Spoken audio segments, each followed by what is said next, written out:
கிருபையோட உனக்கு தானே சொன்ன வரங்கள் எல்லாம் சொன்ன வரங்கள் எல்லாம் ஆதி சொக்கேசா உனக்கு தானே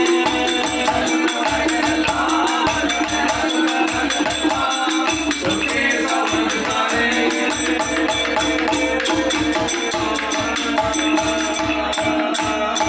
ஆண்டவா பகவானே அழகா என்னை படைச்சு விட்டீங்க. இந்த அழகான படைப்புல இந்த நாட்டுல நல்ல உடம்ப தந்திருக்கீங்க. எப்ப வாங்க நல்லா இருக்கீங்களா? இந்த அழகான உடம்புல எனக்கு 2 கையை தந்திருக்கீங்க. இறைவா அழகான 5 விரல தந்திருக்கீங்க. அம்மா அப்படிதானே? இவ்வளவு பெரிய உருவத்தை தந்த எனக்கு நான் உங்கள்கிட்ட என்ன வரம் கேட்க போறேன்? நான் உங்கள்கிட்ட கேட்கக்கூடிய வரம் சின்ன வரம் தான். ரொம்ப சிறுசு. என்ன ஜெயிப்பீங்க